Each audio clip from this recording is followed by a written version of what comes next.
Oke, kamu yang sudah menyatakan DNA kamu benar, coba minta ke nagobah-nagobah di seluruh dunia, bisa ndak kamu dianggap sayyid dengan DNA kamu? Nggak akan diterima. Makanya ketika studi ilmiah ini terus digaungkan menyatakan kebenaran, maka mestinya ya dijawab secara ilmiah. Kenapa? Karena memang tidak ada DNA itu menjadi alat untuk menetapkan nasab. Nasab jauh nggak bisa, Wan. Jangan mau digoblok-goblok. Lah supaya nggak menimbulkan huru hara, ya di meja mestinya robitohnya ketemu dengan ulama-ulama yang meneliti, satu meja duduk ditelaah kitabnya beres. Nggak bisa. Mereka kenapa saya tahu? Karena saya anak angkatnya Habib. Saya muhibbin kelas berat. Rotib apa yang tidak saya baca? Rotib Al-Haddad, Al-Tos, Al-Bar, Al-Idrus, Wirdul Latif, apa yang tidak saya baca? Saya punya kitab Sabilul Muhtadin karena Abdullah bin Ali bin siapa ya? Itu Al-Tos, itu kitab Sabilul Muhtadin, kitab khusus wiridnya para habaib. Saya dulu baca. Jadi jangan tanyakan kemuhibbinan saya. Ini saya buka ya. Saya buka data ini langsung dari Ketua Nakobah Ansab Awiyah Tis'ah tentang hasil tes DNA salah satu keluarga Wali Songo. Ini isinya. Mana tadi? Hasil tes keluarga DNA Wali Songo. Yang pertama melalui HISEK J1, melalui Ancestry Inggris J1, 2 and 3 Jermani J1, Inavis Mabes Polri J1, Rumah Sakit Internasional Singapura J1, Expert DNA Dubai J1, Expert DNA tes Brunei J1. Kalau keluarga Wali Songo telah terbukti haplogrup DNA-nya J1 dan ada SNP single nukleotida polimorfisme keluarga Nabi Alul Bait Nabi, mana sekarang Pak Alwi?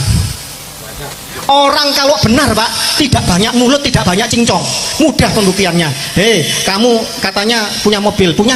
Mana mobilnya? Ini ada suratnya, STNK-nya ada, BPKB-nya ada. Bayar pajak? Bayar. Itu kalau orang benar punya mobil. Tapi kalau nggak punya mobil, gaya-gaya pada tetangganya kamu ada mobil, bulet jawabannya.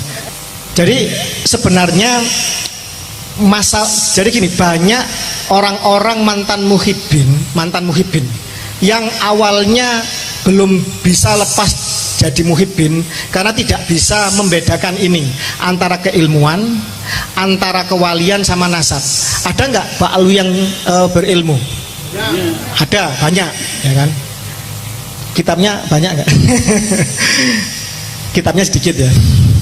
Kemudian ini jujur, mari dibandingkan dengan Kiai Imad aja, berapa Kiai Imad dengan Syekh Nawawi Al-Bantani, nah itu jauh lah dengan ulama-ulama Nusantara. Terus kemudian yang kedua, ada nggak Pak Alwi yang jadi waliullah? Saya yakin ada. Pertanyaannya, ketika bicara nasab, bisa nggak seseorang berusaha untuk bernasab berbeda? Tidak bisa. Nasab itu adalah given, adalah takdir, adalah destiny atau takdir yang kita tidak bisa merubahnya. Kita tidak bisa memilih dilahirkan dari bapak siapa, dari rahim siapa. Dan inilah titik poin yang akan kita kupas itu, yang akan kita bedah itu. Saya tadi ada mengatakan bagaimana dengan Habib Umar Muthohar, bagaimana dengan Habib Syekh dan lain-lain. Saya tidak akan menyebut nama-nama yang Anda masih cinta karena urusan hati susah, ya kan? Saya suruh Anda bercerai dengan istri jenengan yang masih dicintai, wah pasti jenengan tempelengi saya.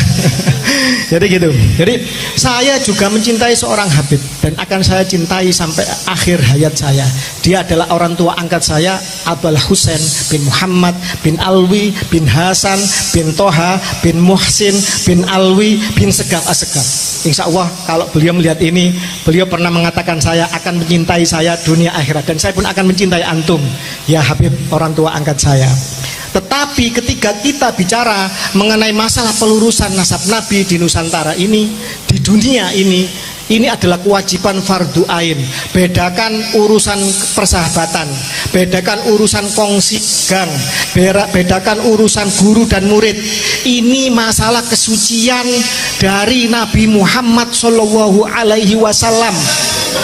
di mana kita bersumpah setia asyhadu alla ilaha illallah wa asyhadu anna muhammadar rasulullah. Kalau kita mencintai Allah, berarti kita harus melalui jalan itu. Dan kalau jalan itu sudah ternistakan, sudah terkotori, maka sampaikah kita kepada kesaksian asyhadu alla ilaha illallah itu. Jadi ini sebenarnya yang menjadi titik poin yang harus kita gubah. Tapi alhamdulillah, sebenarnya ini saya harus bertestimoni dan saya menggugah para habaib. Banyak sebenarnya dari mereka yang tidak mengkapitalisasi agama. Banyak dari mereka sebenarnya yang punya hati nurani, tetapi mereka semacam bukan takut bukan, intinya itu bukan mendiam. Ya solidaritas lah sesama bangsanya. Karena apa? Karena kalau sudah terlalu dekat itu kan, apalagi kerabat, ini menegurnya kan menegur dengan cara persuasif. Para habaib itu punya larangan, dilarang berantem di depan pribumi. Mereka kalau berantem di antara mereka. Kenapa saya tahu? Karena saya anak angkatnya Habib. Saya muhibbin kelas berat. Rotib apa yang tidak saya baca? Rotib Al-Haddad, Al-Tos, Al-Bar, Al-Idrus, Wirdul Latif, apa yang tidak saya baca? Saya punya kitab Sabilul Muhtadin karena Abdullah bin Ali bin itu Al-Tos, itu kitab Sabilul Muhtadin, kitab khusus wiridnya para habaib. Saya harus meneliti Kiai Imaduddin Utsman menika. Lajeng keyakinan beliau karena penelitiannya luar biasa. Saat niki yang dukung sudah 1000 lebih dari ulama-ulama Ahlussunnah wal Jamaah. Ya tetap sabar, tetap santun, mboten mencaci, mboten memaki sinten-sinten wong iki studi ilmiah.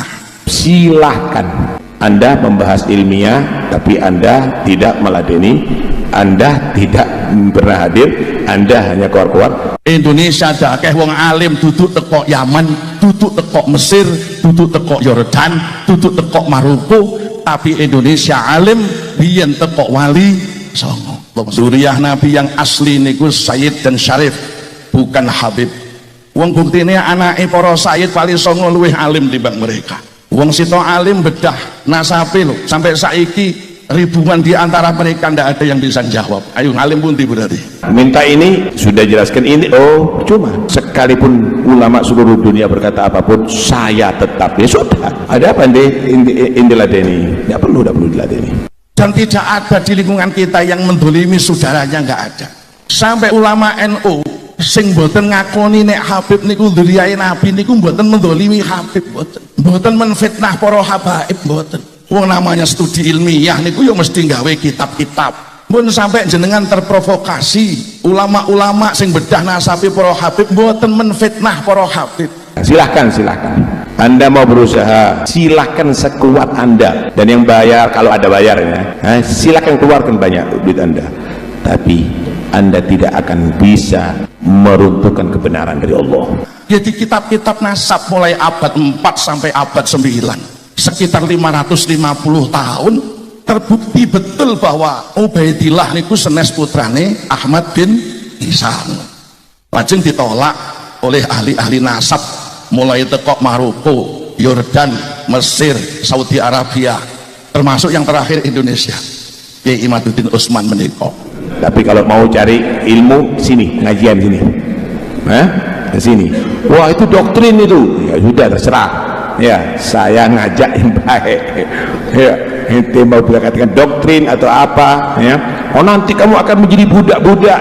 Dalam kitab-kitab sejarah sami tidak ada bukti tercatat, tidak terkonfirmasi bilih Ubaidillah niku dzurriyahe napa putrane Ahmad bin Isa. Yang bersaing dengan penjual es sama-sama penjual es, yang bersaing dai itu sama-sama dainya, yang bersaing dalam ceramah ya sama-sama penceramahnya. Itu biasa, tinggal kamu merasakan mana yang nikmat, es mana yang nikmat, mana yang halal, mana yang baik, tinggal kamu yang pilih. Ini parameter negara-negara lain, siapapun yang mengaku sebagai dzurriyyah Rasul harus tes DNA. Iku parameter Yordan, parameter Maroko, parameter Saudi Arabia, parameter Mesir. Jadi orang-orang yang mengaku dzurriyyah Nabi di Mesir wajib tes DNA. Lah sing Indonesia niki sing gak ono parametere. Kita DNA. Saudara, sekarang saya mau tanya. Ini, tak kasih gambaran kamu. Mereka yang sudah melakukan DNA, coba suruh minta ke nagobah yang ada di dunia ini, bisa diisbat nasab dengan DNA-nya dia? Bisa, saudara. Dan ternyata sing duriyai Nabi niku patokan rumusnya J1. Lah sederek kita sing Habib niku B. Lah B niku senes duriyai Kanjeng Nabi, sing duriyai Kanjeng Nabi J1. Dia menyuruh misalnya yang Sayyid ini DNA, oke, kamu yang sudah menyatakan DNA kamu benar, coba minta ke nagobah-nagobah di seluruh dunia, bisa ndak kamu dianggap Sayyid dengan DNA kamu? Nggak akan diterima. Makanya ketika studi ilmiah ini terus digaungkan menyatakan kebenaran, maka mestinya ya dijawab secara ilmiah. Kenapa? Karena memang tidak ada DNA itu menjadi alat untuk menetapkan nasab. Nasab jauh nggak bisa, Wan. Jangan mau digoblok-goblok. Lah supaya nggak menimbulkan huru hara, ya di meja mestinya robitohnya ketemu dengan ulama-ulama yang meneliti, satu meja duduk ditelaah kitabnya, beres. Nggak bisa, dalam agama nggak boleh juga itu aja. Pergi pakai kitab apa yang dipakai, ayo kalau mau DNA lalu apa urusan kau itu yang sudah DNA-nya, coba yang diminta sama Nagib yang lainnya, siapa yang meresmikan kau? Nggak akan bisa meresmikan dirinya sendiri dengan DNA-nya sendiri. Ilmiah niku nek gandeng sabar engko koyok banyu mili, ora bakal iso dibendung. Nggak mungkin ilmiah kalah dengan don, itu nggak mungkin. Sekali lagi, ora mungkin ilmiah kalah dengan don. Muga-muga angin kita rawuh khol sehabul darin, beto barokah dunia akhirat. Keranten panjenenganipun niku turunane Kanjeng Sunan Giri, bagian dari Wali Songo. Insya Allah kados ingkang panjenengan sering ziarah Wali Songo, saya yakin 100% jenengan besok bakal dikawal kalih Wali Songo. Jenengan besok ten Padang Mahsyar pada saat kabeh podo bingung, nasab-nasab gak kangge kabeh niku besok jenengan dituntun, diarahno, dibimbing ten Padang Mahsyar madosi Kanjeng Nabi Muhammad sallallahu alaihi wasallam. Karena Wali Songo niki inggih duriyahipun Kanjeng Nabi Muhammad sallallahu alaihi wasallam ingkang asmanipun Sayyid dan Syarif. Pun sampai kesupen panjenengan duriyah Nabi yang asli niku Sayyid dan Syarif, bukan Habib. Maksudku ben beda. Dados lek wonten sederek padha Islami dawuh ngeten, Habib niku duriyah Nabi sing alim, nek Sayyid iku sing biasa-biasa niku rada nglindur niku. Wong buktine anake para Sayyid Wali Songo luwih alim timbang mereka. Wong sito alim bedah nasabe lho, sampai saiki ribuan di antara mereka ndak ada yang bisa jawab. Ayo alim pundi berarti? Mulane jenengan nek ngaji mondokne anak nang kiai sing sanad ilmune Islam duriyai Wali Songo, saya yakin mesti dadi wong alim. Muga-muga nggih termasuk Pondok Pesantren Nurul Muttaqin Al Barokah Wali Songo. Pancen sanate niki sanad Islam di Jawa. Wong jenengan niki bolak-balik kula sanjangaken teng santri kula nggih.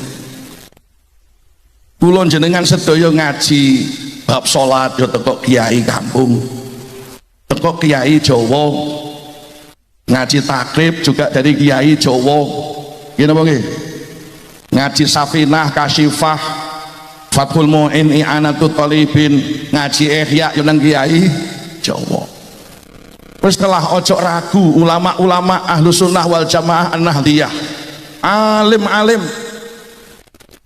Wali Songo iso nglahirno ulama-ulama sampai munculnya Sidogiri, munculnya Tebu Ireng, munculnya Pondok Lirboyo, Pondok Pelosok, sampai ribuan pondok-pondok pesantren, alim-alim ulamanya. Kula monggo sareng-sareng ojo sampai zaman pun koyok ngeten anak boten mondok. Lek mondoke nang omahe niku dolanan HP niku mesti apa mungkin? Mesti napa mungkin? nek kepingin duwe putra siap hidup sesuai dengan syariatipun Allah lan ajaranipun Kanjeng Nabi Muhammad sallallahu alaihi wasallam, ayo putra putri kita padha dipondhokno teng pundi kemawon, sing penting pondoke Nahdlatul Ulama. Karena satu-satunya ngaji Islam yang sanadnya tembus sampai Kanjeng Nabi Muhammad sallallahu alaihi wasallam adalah ngaji teng pondok-pondoke ulama NU. Sebab nopo? Kiai ini NU sing gak ada pondok niku nggih munggah mengke kepanggih nggih Mbah Hasyim Asy'ari, Syekhona Khalil Bangkalan, munggah nggih Wali Songo. Lah Wali Songo sebagai dzurriyyah Kanjeng Nabi ingkang disebut Sayyid dan Syarif, termasuk Syarif Hidayatullah niku munggah nggih sampai ketemu Imam Asy-Syafi'i, ilmune munggah sampai kepanggih Kanjeng Nabi Muhammad sallallahu alaihi wasallam. Wis mantep sanate ilmu gak bakal putus. Allahumma sholli ala Muhammad. Dan tidak ada di lingkungan kita yang mendolimi saudaranya, gak ada. Sampai ulama NU sing mboten ngakoni nek Habib niku dzurriyyah Nabi niku mboten mendolimi Habib, mboten menfitnah para habaib, mboten. Wong namanya studi ilmiah niku ya mesti gawe kitab-kitab. Pun sampai jenengan terprovokasi ulama-ulama sing bedah nasabi para habib mboten menfitnah para habib sesami muslim, tapi karena ada ulama yang perasaannya kayak kok mboten cocok dari segi akhlaki, terus ragu, terus meneliti.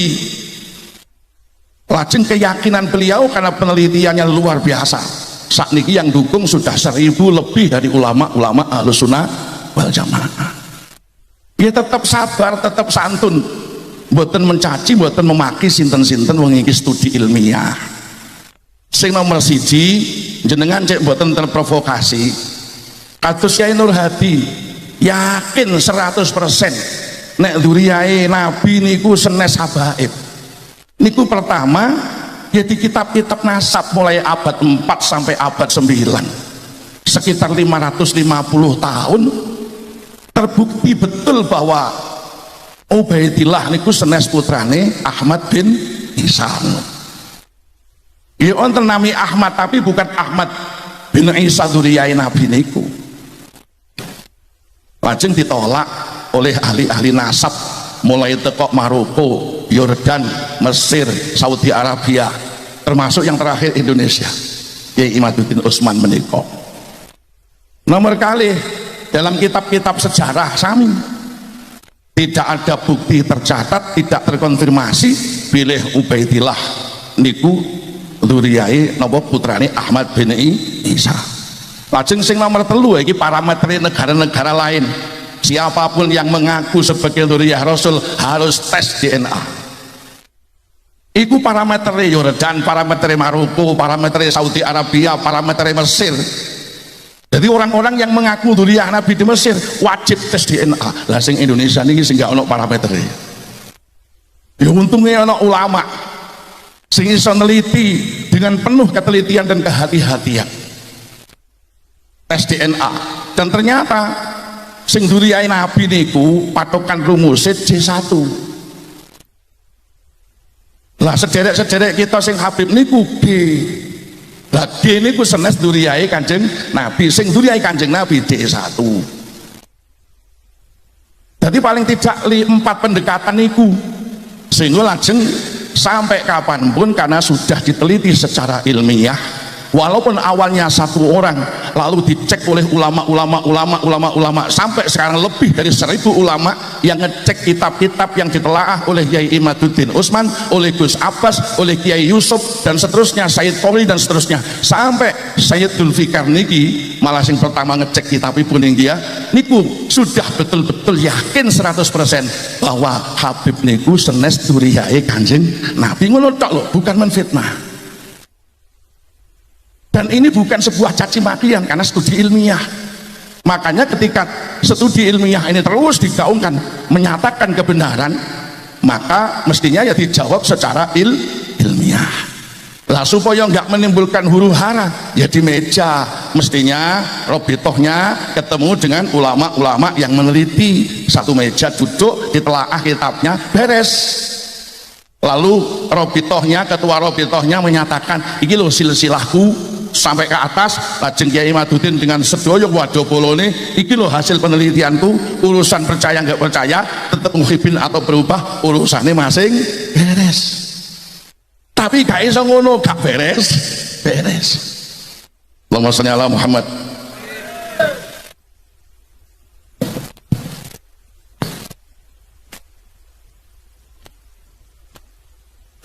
Pun niki kita sedaya kudu ngati-ngati. Zamane pun zaman sing neliti niku dihadapi dengan emosi. Awake dhewe gak oleh emosi. Kudu tetap sabar. Ilmiah niku nek gandeng sabar engko koyok banyu mili, ora bakal iso dibendung. Nggak mungkin ilmiah kalah dengan dhon, itu nggak mungkin. Sekali lagi, ora mungkin ilmiah kalah dengan dhon. Biyen lah dhon nggih, awake dhewe nderek Mbah Hasyim api-apian kali habaib. Tapi nek habaib nggak pakai akhlak nang Mbah Hasyim ya disentak tiba. Jadi, tetapi ketika bicara masalah ini kita harus objektif, kita harus menempatkan Allah dan Rasulnya di atas segala-galanya. Tetapi alhamdulillah sebenarnya motivasi saya ini tadi kan ditanyakan sama beliau, belum saya jawab. Apa motivasi saya di dalam hal ini? Alhamdulillah orang tua angkat saya, ini testimoni ya, kan direkam ya. Orang tua angkat saya seorang Habib yang baik, seorang yang ahli ibadah, ahli riyadhah. Beliau pernah berkata kepada saya ketika saya minta izin, karena setelah ayah saya meninggal ibu saya menitipkan sama beliau untuk diasuh sama beliau, untuk didik sama beliau. Kebetulan Habib yang baik gitu lah, bukan yang merampas istrinya orang. Jadi beliau mengatakan bahwa beliau mengizinkan saya untuk membantu keluarga Wali Songo untuk aktif di dalam urusan ini. Beliau mengatakan 3 hal. Yang pertama, ente bakal tahu siapa nasabnya Wali Songo. Alhamdulillah sekarang Sayyid Syarif Maulana Nur Fadil Al-Bantani sudah terisbat sebagai keturunan Sunan Gunung Jati melalui Al-Bukhari, Al-Musawi, Al-Husaini. Sunan Giri sudah terisbat nasabnya dari beberapa nakoba termasuk Maroko, dan ini akan menyusul seluruh keluarga Wali Songo, derajat ampel semuanya. Dan ada yang membuli Wali Songo hablug grupnya O. Kata siapa?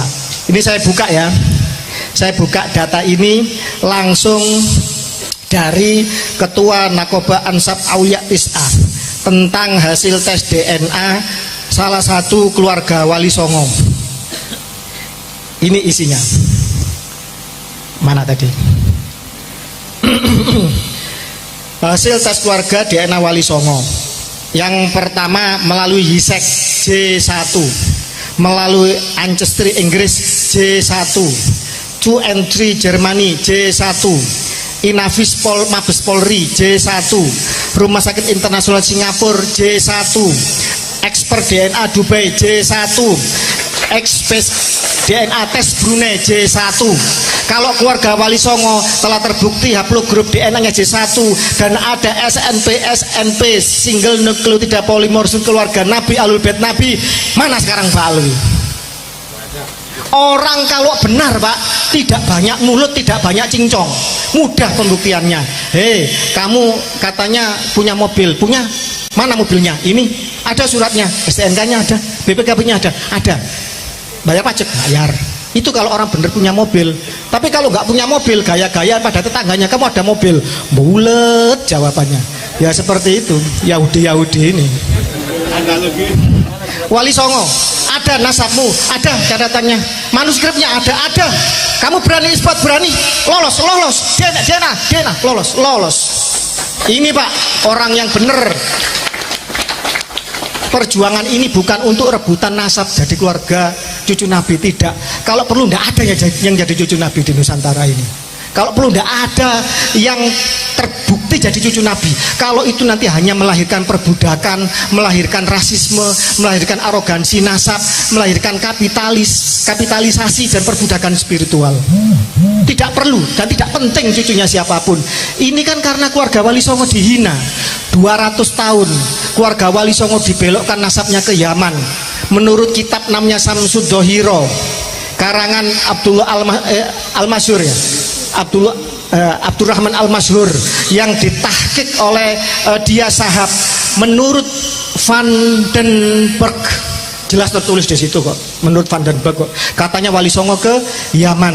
Katanya Profesor Dr. Agus Sunyoto di dalam Atlas Wali Songo itu adalah apa? Spekulatif. Jelas kata-katanya. Nasab rakitan spekulatif. Jelas kata-katanya spekulatif. Beliau seorang pakar sejarah, meneliti manuskrip ke luar negeri, ke Leiden, ke Belanda, ke lain-lain. Beliau memahami tentang apa namanya tes karbon dan lain-lain. Spekulatif nasab Wali Songo yang ke Yaman itu. Tetapi hasil dari isbat internasional jelas kok, keluarga Wali Songo diakui oleh nakoba-nakoba dunia. Pertanyaannya, hei Ba Alwi Yaman, yang mengaku cucu Nabi, yang menyombongkan sebagai cucu Nabi, yang menjual nasabmu untuk memakan darah dan keringatnya dan hartanya pribumi Nusantara, mana tes DNA-mu? Mana susunan nasabmu? Mana isbat internasionalmu? Kosong. Apakah masih kita percaya mereka sebagai cucu Nabi? Tidak. Jelas, orang benar itu jawabnya tegas. Kalau orang salah bulat, mertuanya ngomong kita harus tes DNA, mertuanya haram tes DNA. Lah ini mertua sama mantu kok bulat ini ya kan, mungkin menantu durhaka ini. Jadi itu jawabannya. Jadi terkait masalah Anda jadi muhibin atau mbak itu beda urusan. Tetapi dalam narasi ini kita harus tegas. Jadi gini, antara habaib yang kasar maupun yang halus kita anggap sama dulu. Selama mereka menarasikan dirinya sebagai cucu Nabi, wajib kita mempertanyakannya. Siapapun dia, guru, misalkan guru kita pun, apakah saya tanya, apakah guru Anda maksum, terjaga dari noda dan dosa? Guru kita tidak maksum, mungkin salah. Pertanyaannya, bukankah Mbah Hasyim As'ari, Mbah Mun dan lain-lain, mereka kan selalu menjual itu. Kiai-kiai sesepuh kita dikatakan mengakui mereka sebagai muhibbin. Pertanyaannya sekali lagi saya katakan, apa sebutan mereka untuk kiai-kiai kita? Ahwal dan ajam. Apa ahwal itu? Katanya paman saudara dari ibu. Sebenarnya itu plesetan dari anjing. Honden and verboden apa? Anjing dan pribumi dilarang masuk. Itu adalah peribahasa yang ditetapkan oleh Belanda ketika segregasi kelas di zaman penjajahan. Ajam apa? Orang di luar bangsa Arab. Loh, mereka loh yang bukan orang Arab, orang Kaukasus. Mereka itu orang Bani Khazar. Saya sudah menulis, coba dicari bahwa mereka adalah keturunan dari Khazar. Tes DNA mereka membuktikan itu. Situs DNA Yahudi membuktikan itu. Kemudian mereka menyebar ke semua bangsa. Mereka menjadi Yahudi Sephardic, Yahudi Askenazik, menjadi Yahudi Kaifen, Bene, Koji, Igbo, Alfa. Dan mereka datang ke Indonesia dibawa oleh siapa? Kitab Al-Istizadah karangan Alwi, ya, Muhsin bin Ali bin Abdurrahman bin Ubaidillah, cucu dari Mufti Tarim pada zaman itu, Abdurrahman bin Ubaidillah. Itu jelas-jelas mengatakan mereka 100% diangkut oleh Belanda. Bahkan mereka sangat tamak, sangat serakah, dan bahkan kemudian disayangkan oleh para ulama-ulama Hadramut sendiri. Ini yang nulis Pak Alwi sendiri ini, bahwa mereka menyayangkan kenapa kok mau bekerja kepada penjajah kafir harbi yang menjajah negeri muslim. Bahkan kemudian mereka mau menyuap ulama-ulama Tarim supaya melegalkan pernikahan rasisme atas dasar kafaah, bahwa perempuan-perempuan mereka haram, hukumnya zina, dikawin oleh di luar mereka, termasuk Baraja. Mana Baraja? Termasuk golongan Al-Irsyad. Padahal Baraja, Al-Katiri, At-Tamimi ini adalah asli Bani Quraisy keturunan Ismail. Tetapi ketika mereka datang ke Nusantara, mereka disuruh untuk mencium tangannya orang-orang Yahudi yang ngaku cucu Nabi ini. Pak, ini penipuan 200 tahun. Mohon maaf, tidak hanya Indonesia yang pernah mengalami seperti ini. Orang-orang Khazar mengaku sebagai cucu Nabi. Mereka membuat dinasti Fatimiyah. Rajanya bernama Ubaidillah Al-Habib. Itu suka menyodomi orang di tengah pasar. Baca kitab sejarahnya Larry Gornick.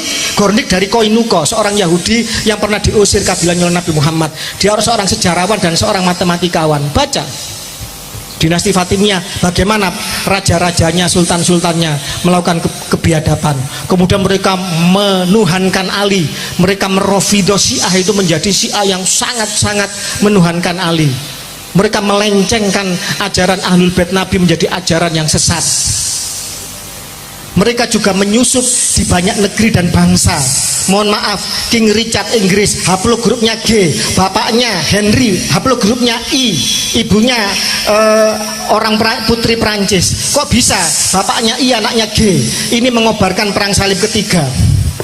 Bagaimana seorang Yuya, wazir agung Mesir, haplogrupnya G, dia kemudian menjadi wazir agung, menjadi mertuanya Fir'aun Amenhotep ketiga. Dia yang pertama kali mengangkat Fir'aun menjadi Tuhan, dan dia sendiri menjadi Father of God. Anaknya nanti Anem dan Ai itu juga menjadi Father of God.